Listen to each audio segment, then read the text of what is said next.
Welcome to NMAX Civil Muthukan. இந்த video நம்ம பார்க்க போகிறது இன்ட்ரடக்ஷன் டு ட்ரிகோனோமெட்ரியில் கொஸ்டின் நம்பர் 4ஓட அடுத்த subdivisions. Under root of 1 + sin a divided by 1 - sin a is equal to secant a minus tan a. So இப்போ எப்படி பண்ணலாம் அப்படின்னா LHS என்ன வந்துச்சு, அண்டர் root of 1 + sin a divided by 1 - sin a. So நம்ம டினாமினேட்டரை ரேஷ்னலைஸ் பண்ண போகிறோம். ரேஷ்னலைஸ் பண்ணணும்னா அதோட கான்ட்ராஸ்ட் 1 + sin a எடுக்கணும்.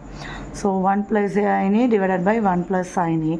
ஸோ இப்போ எடுத்தோம் அப்படின்னா அண்டர் ரூட் போட்டுட்டு நியூமரேட்டர்ஸ் 1 + sin a, இங்கேயும் 1 + sin a. ஸோ ஹோல் ஸ்கொயருன்னு எழுதிடலாம்.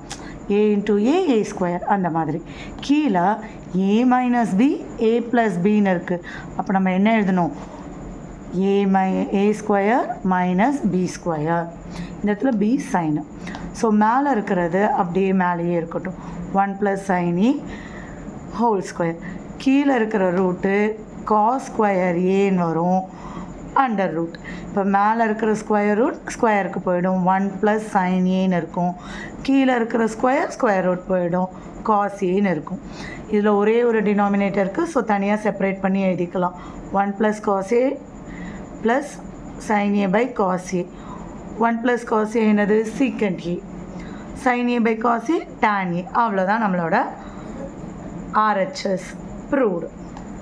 நெக்ஸ்ட் இந்த ப்ராப்ளம் அதை விட சிம்பிள், பட் உங்களுக்கு ஒரு ஃபார்முலே தெரிஞ்சிருக்கணும்.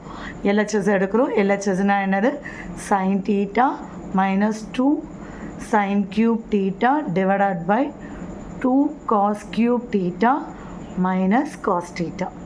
ஸோ நியூமரேட்டர்லேருந்து sin θவை வெளியே எடுத்துடுறோம். 1 - 2 sin ஸ்கொயர் θ டிவைடட் பை இங்கே காஸ் θவை வெளியே எடுத்துடுறோம். அப்போது 2 cos ஸ்கொயர் θ மைனஸ் 1. ஸோ உங்களுக்கு தெரிய வேண்டிய ஃபார்முலா என்னது அப்படின்னா 1 - 2 sin square θ equal to cos 2θ. 2 cos square θ minus 1 is equal to cos 2θ. So ரெண்டுத்தையுமே cos 2θவால் ரீப்ளேஸ் பண்ண போகிறோம். sin θ by cos θ into இது cos 2θ divided by again cos 2θ. So ரெண்டும் கேன்சல் ஆனோடனே sin θ by cos θ மட்டும்தான் இருக்கும். அது நம்மளோட tan θ. RHS proved.